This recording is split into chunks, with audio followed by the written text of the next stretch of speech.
membedah sirah nabawiyah dan mencoba untuk lebih mengenal sosok Nabi dan para sahabat seperti kita mengenal keluarga kita, sehingga kita bisa tahu betul hal-hal yang istimewa dan yang menjadi teladan baik untuk kita tiru dari mereka. Kita akan mencoba mempelajari sirah Nabi dimulai dari runut, dari awal semampu kita, dan mencoba untuk menyimpulkannya dengan kesimpulan-kesimpulan yang mudah-mudahan aplikatif dalam kehidupan kita sehari-hari. Ini disebut dengan istilah fiqhus sirah. Fikih sirah artinya mencoba untuk memahami sirah secara mendalam, karena arti fiqh adalah pemahaman, pendalaman, itu arti fiqh. Orang yang sangat mengerti fikih disebut dengan orang yang faqih. Orang yang sedang mempelajari fikih disebut dengan orang yang bertafakuh. Makanya Nabi SAW bersabda, "May yuridillahu bihi khairan yufaqihu fiddin." Siapa yang Allah ingin berikan kebaikan kepadanya, maka Allah jadikan dia faqih dalam urusan agama, mengerti, faham urusan dalam halal dan haram ataupun syariat. Tetapi para ulama kemudian mengembangkan makna fikih ini dalam pemaknaan yang lebih dalam lagi dan lebih luas. Kata para ulama seperti Ibnu Taimiyah, kemudian Abdullah Ibnu Mubarak, beberapa ulama-ulama kontemporer juga, mereka mengatakan al-fiqhu fiqhul qulub. Fikih itu adalah letaknya di hati. Paham itu dalam Islam letaknya di hati. Jadi orang yang mengerti agama dalam konteks Islam itu bukan orang yang banyak wawasan agama.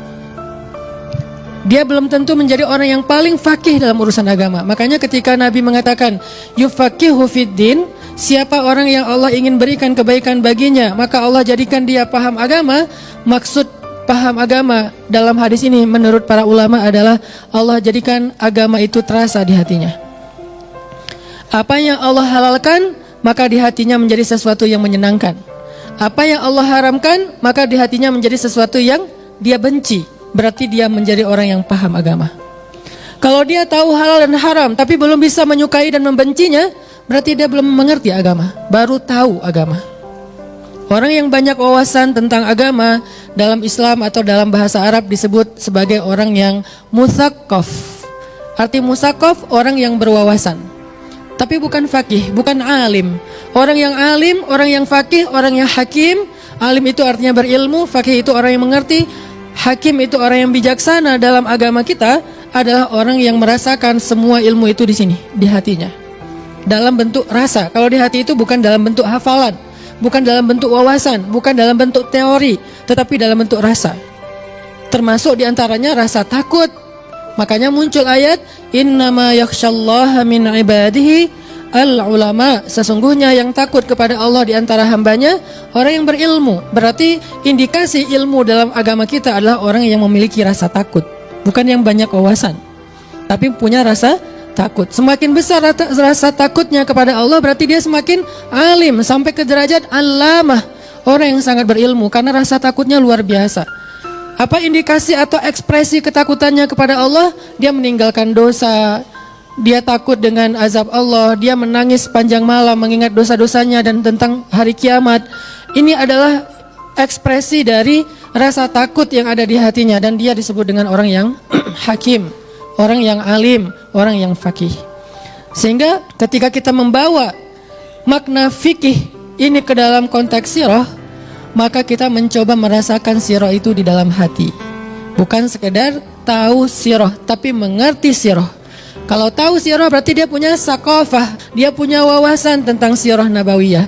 Tapi kalau mengerti sirah, maka namanya fiqhus sirah. Al-fiqhu fiqhul qulub. Pemahamannya, letaknya ada di dalam hati. Sehingga kita coba rasakan di hati kita, apakah sirah itu sudah membuat rasa di hati kita, membangun rasa di hati kita, mengasah rasa di hati kita atau belum. Rasa apa? Banyak. Rasa cinta kepada Nabi, rasa yakin kepada ajaran Nabi, rasa semangat untuk membela dan melanjutkan perjuangan Nabi, dan seterusnya. Banyak rasa yang muncul di dalam hati. Sehingga ketika seseorang bertanya tentang benar dan salah kepada Nabi, maka Nabi menjawab dengan kalimat istafti qalbak, tanya ke hatimu. Tanya ke hatimu. Hati siapa ini? Hati orang yang beriman. Karena kalau orang yang belum baik imannya, kalau ditanya ke hatinya, hatinya tidak bisa menjawab karena dia tidak punya apa-apa. Dia tidak punya rasa apapun. Jadi nggak akan bisa ngerasain manis, asin dan segala macam karena emang hatinya belum baik. Orang yang lagi sakit biasanya makan apa aja rasanya hambar kan? Kenapa lagi sakit? Tapi begitu dia sehat, dia bisa ngebedain ini makanan enak, ini apa minumannya manis, ini kurang asin, ini segala macam. Makin dia orang yang apa mungkin mengasah rasa, makin dia tahu. Sama kayak orang yang apa senang kopi. Sampai dia bisa ngebedain satu jenis biji kopi dengan biji yang lain. Bahkan dia bisa menyebut bahwa di perkebunan kopi itu di sekelilingnya ditanamin apa dengan istilahnya aftertaste-nya. Dia minum kopi, udah ketelan kopinya, baru dia bilang aftertaste-nya adalah misalnya apa gitu, durian lah apa, ya. Mungkin sekelilingnya ada pohon durian, di sekelilingnya ada stroberi, di sekelilingnya ada yang sering tuh apa kacang-kacangan segala macam. Dia bisa menyebutkan aftertaste-nya. Kalau buat saya minum kopi nggak ada aftertaste-nya ya, sama aja semua. Aftertaste-nya manis karena kebanyakan gula misalnya ya. Karena kenapa? Rasa saya belum terasa seperti seorang penikmat kopi sejati. Ternyata hati kita juga kayak gitu. Ketika hati ini diasah terus-terusan dengan ketakutan kepada Allah, dengan cinta kepada Nabi, dengan halal dan haram terus diasah lewat tajdidul iman, lewat pembaharuan iman di dalam majelis ilmu, nanti hati itu akan berfatwa. Hati itu akan berfatwa. Hati itu akan mengeluarkan pendapat. Saya nggak suka, itu pendapat hati, itu fatwa hati. Saya nggak suka dengan ini. Saya suka dengan itu. Berarti dia sudah berfatwa, hati itu sudah mengeluarkan nasihat. Sehingga ketika seseorang mukmin bertanya kepada Nabi tentang kebenaran, maka Nabi menjawab, istafti qalbak, minta fatwa kepada hatimu, minta nasihat kepada hatimu, minta pendapat dari hatimu. Nanti hatinya yang akan menjawab dengan rasa suka dan tidak. Tapi hati yang bisa berfatwa itu harus punya kedudukan yang bagus. Karena seseorang bisa berfatwa setelah dia jadi mufti kan. Ulama baru bisa ngeluarin fatwa kalau dia udah jadi seorang mujtahid, ilmunya udah banyak, baru dia bisa berfatwa. Hati juga akan bisa berfatwa ketika dia memiliki kedudukan yang baik, karena sering diasah, dilatih, dia ahli ibadah, sehingga akhirnya hati itu akan menuntun kita dalam fatwa-fatwa kebaikan.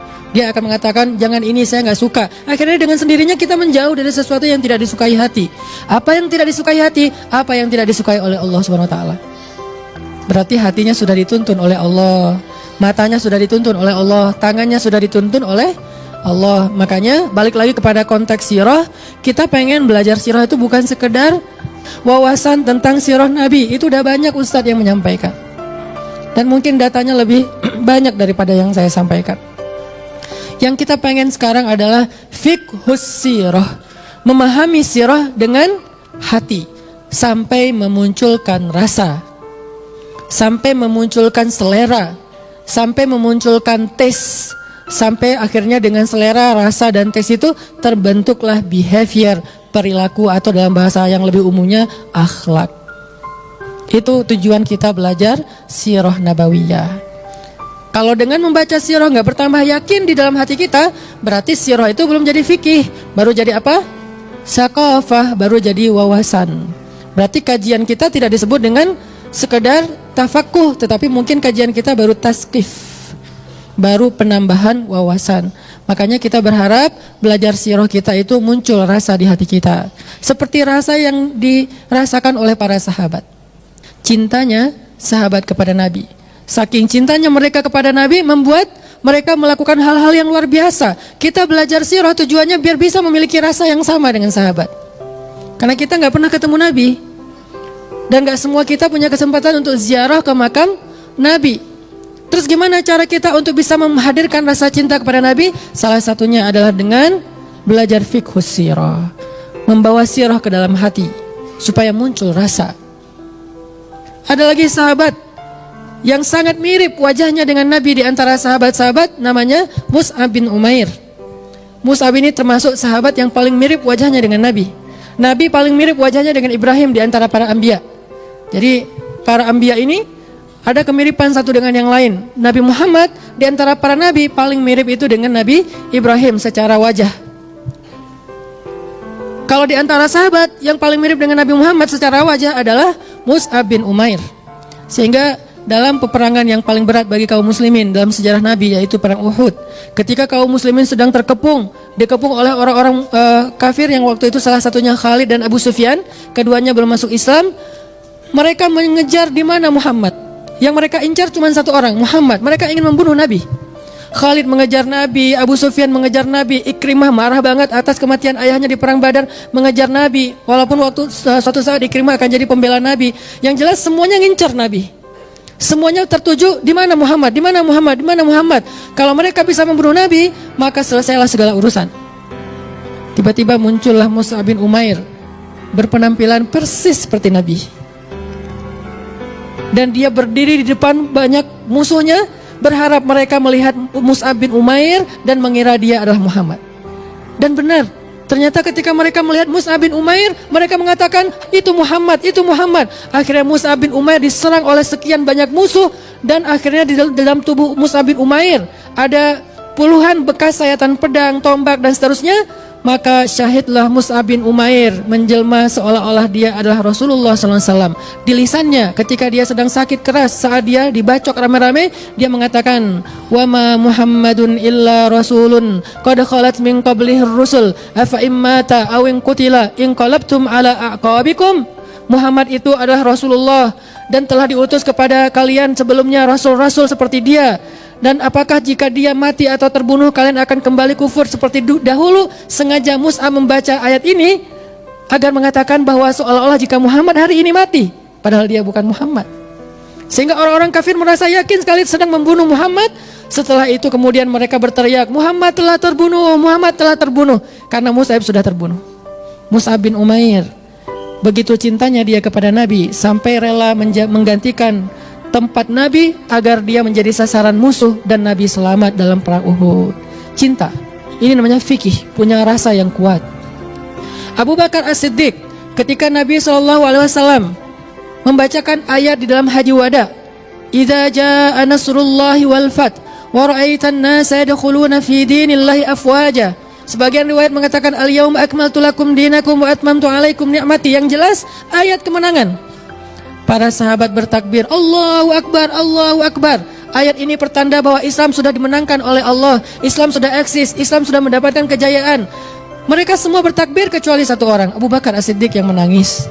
Lalu Umar, sahabat dekatnya Abu Bakar, bertanya, ya Abu Bakar, malham. Wahai Abu Bakar, kenapa kamu bersedih? Kenapa kamu menangis ketika kami bersenang dan merasa bahwa ini adalah ayat kemenangan? Abu Bakar mengatakan, ayat ini memang ayat kemenangan, tetapi di dalamnya juga ada sebuah pertanda. Apa pertanda, wahai Abu Bakar? Kata Abu Bakar, seandainya Islam sudah Allah menangkan, Islam sudah Allah sempurnakan, maka tugas Nabi sudah selesai. Kalau tugas Nabi sudah selesai, itu pertanda sebentar lagi Nabi akan kembali kepada Allah Subhanahu wa taala. Sehingga seluruh para sahabat ikut menangis setelah itu. Kenapa Abu Bakar punya kepekaan yang luar biasa? Karena dia cinta sama Nabi. Fikih, punya rasa cinta. Dalam kisah yang lain di dalam Gua Thur, dan kita tahu ceritanya, ketika Nabi dan Abu Bakar bersembunyi di dalam Gua Thur, dikejar-kejar oleh orang-orang kafir Quraisy sebelum mereka berhijrah. Waktu itu Nabi sudah lelah dan kemudian Nabi tertidur di dalam Gua Thur di sebelah Abu Bakar. Abu Bakar dalam keadaan gelisah menjaga Nabi, jangan sampai Nabi tersakiti, jangan sampai Nabi kemudian dibunuh, jangan sampai Nabi terancam. Dalam kondisi seperti itu, tiba-tiba Abu Bakar melihat di dalam Gua Thur itu banyak lubang, ditutupin satu persatu lubangnya oleh Abu Bakar. Kenapa? Takut keluar binatang-binatang yang akan menyakiti Nabi. Ditutupin semuanya. Tapi Abu Bakar lupa ada satu lubang lagi di bawah tempat duduknya yang belum dia tutup, dan tiba-tiba dari lubang itu keluarlah seekor ular. Ular berbisa, berwarna hitam, keluar dari lubang itu. Ketika melihat ada ular berwarna hitam berbisa keluar dari lubang itu, langsung sama Abu Bakar lubangnya ditutup dengan tangannya. Gak sempat berpikir, karena dia takut ketika dia sedang nyari-nyari batu untuk menutupi lubang, ular itu sudah keluar dan akan menyengat Nabi. Daripada Nabi disengat, maka dia tutuplah lubang itu dengan tangannya. Abu Bakar As-Siddiq tidak berpikir panjang, dan dia tahu resikonya. Ketika ditutup dengan tangannya, ular ini menyengat tangannya Abu Bakar sehingga Abu Bakar tersengat. Tangannya menjadi biru, kehitam-hitaman. Ditahan sama Abu Bakar, nggak dilepaskan. Terus ular itu terus menggigit Abu Bakar, dan Abu Bakar tidak mau melepaskan tangannya dari lubang tersebut. Sampai kemudian saking nggak tahannya lagi, Abu Bakar mengeluarkan air mata. Abu Bakar tidak mau berteriak, takut Nabi bangun, takut Nabi terjaga, takut Nabi kaget. Sehingga Abu Bakar menahan rasa sakitnya dan tidak bersuara. Tapi karena saking sakitnya, air mata Abu Bakar keluar. Abu Bakar keluar, air matanya jatuh tepat di pipinya Nabi. Nabi bangkit dari tidurnya, sadar, melihat Abu Bakar wajahnya sudah merah, tangannya sudah kehitam-hitaman. Nabi bertanya, ya Abu Bakar, apa yang terjadi? Apa yang terjadi? Abu Bakar sambil tetap menutup lubang itu mengatakan, ya Rasulullah, ada ular di dalam ini dan aku takut menyengatmu, maka aku tutup dengan tanganku. Istirahatlah ya Rasulullah, istirahatlah. Rasulullah kemudian mengambil tangan Abu Bakar. Kemudian dengan nama Allah Nabi mengusap tangan itu dan menjadi sembuh. Tetapi Abu Bakar tidak pernah mengira suatu saat dia akan mendapatkan mukjizat itu. Kalau mengira nanti juga akan sembuh diusap sama Nabi, mungkin gak ada pengorbanan ya. Kalau kita masih berpikir, ada Nabi bentar lagi dapat mukjizat. Enggak, Abu Bakar tidak pernah mengira itu. Mungkin dia bisa aja mati dengan kondisi seperti itu. Tapi inilah pengorbanan. Muncul rasa yang luar biasa. Setelah kejadian itu, Nabi dan Abu Bakar melakukan perjalanan hijrah. Sepanjang perjalanan, Abu Bakar jadi orang yang paling gelisah terhadap keselamatan Nabi. Kadang dia berjalan di depan Nabi, kadang di belakang Nabi, kadang di sisi kanan Nabi, kadang di sisi kiri Nabi, terus muter. Nabi bertanya, ya Abu Bakar, kenapa kamu sekali kanan, kiri, belakang, depan? Apa yang kamu lakukan ya Abu Bakar? Ya Rasulullah, saya takut terhadap musuh-musuh yang ingin mencelakaimu ya Rasul. Ketika saya berada di depanmu, saya berharap ketika musuh memanahmu dari depan, biar saya yang kena panah, jangan engkau ya Rasul. Tapi ketika saya berada di depan, saya khawatir ada musuh di belakang, maka saya lari ke belakang. Ketika saya di belakang, saya merasa khawatir ada musuh di sisi kanan, saya ke kanan, saya ke kiri. Karena saya selalu berharap seandainya ada musuh yang menyerangmu, biarlah saya yang kena, jangan engkau ya Rasul. Pengorbanan yang luar biasa. Masih banyak lagi cerita-cerita sahabat yang habis-habisan untuk Nabi, termasuk ada seorang perempuan namanya Ummu Umarah. Julukannya Hamra'ul Asad. Kenapa dikasih julukan Hamra'ul Asad, yang artinya singa merah? Karena seluruh tubuhnya berdarah. Kenapa disebut singa? Karena dia pejuang mujahidah prajurit Nabi dalam perang Uhud, yang di tubuhnya ada 36 bekas bacokan pedang, tombak, dan panah. Dibacok sampai 36 bacokan di tubuhnya. Kenapa? Dia menyerahkan tubuhnya untuk jadi tamengnya Nabi SAW bersama Abu Bakar berdua. Ketika Nabi tinggal sendiri di tengah-tengah musuh dan kaum muslimin sudah mundur di perang Uhud, maka Ummu Umarah bersama Abu Bakar melihat Nabi sendiri tidak ada yang melindungi, langsung berdua terjun menjadikan tubuh mereka berdua sebagai tameng Nabi, sehingga luka mereka sama-sama memiliki luka yang sangat banyak di tubuhnya. Ummu Umarah. Ketika selesai perang Uhud, kaum muslimin sedang dirawat di beberapa tenda. Ada tenda laki-laki, ada tenda perempuan. Nabi juga waktu itu kan ada bekas luka di kening beliau, kemudian geraham beliau juga kena tombak. Nabi juga luka-luka, bukan enak-enakan saja. Nabi memeriksa pasukan Islam di tenda laki-laki. Di antara mereka ada yang terluka, ada yang sudah syahid seperti Hamzah, Mus'ab yang syuhada. Setelah selesai memeriksa pasukan laki-laki, Nabi pergi ke pasukan perempuan, ke tenda perempuan. Ketika Nabi pergi ke tenda perempuan, Nabi memberi salam, Assalamualaikunna, keselamatan bagi kalian wahai perempuan. Di dalam tenda itu Ummu Umarah sedang dirawat dengan 36 bekas luka, berdarah seluruh tubuhnya. Banyak luka-luka sayatan pedang itu yang belum dijahit, menganga, terbelah kulit atau dagingnya. Dalam kondisi sedang luka parah, Ummu Umarah setengah sadar, setengah pingsan, mendengar Nabi memberi salam, Assalamualaikum, keselamatan bagi kalian. Ummu Umarah seperti orang yang tiba-tiba sehat langsung berdiri menjawab salam, Waalaikumsalam ya Rasulullah. Masuklah ya Rasulullah, masuklah. Ummu Umarah menutup badannya supaya menutup aurat. Nabi masuk. Lalu Nabi bertanya kepada Ummu Umarah, bagaimana keadaanmu wahai Ummu Umarah? Karena masih banyak bekas terlihat darah, tapi lukanya ditutup sama Ummu Umarah, termasuk di wajahnya. Bagaimana keadaanmu wahai Ummu Umarah? Bagaimana keadaanmu wahai Ummu Umarah? Ummu Umarah tersenyum mengatakan, saya sehat ya Rasulullah selama engkau sehat. Padahal luka-lukanya belum dijahit, masih banyak yang masih menganga. Tapi dia tersenyum mengatakan, saya sehat ya Rasulullah, jangan khawatirkan saya. Bagaimana Rasul? Bagaimana Rasul? Saya enggak apa-apa ya Rasulullah. Kemudian Rasul memanggilnya dengan panggilan Hamra'ul Asad, perempuan yang dijuluki dengan singa yang berwarna merah. Cinta. Sehingga pengorbanan mereka, pembelaan mereka kepada Nabi itu luar biasa. Ini namanya fikih.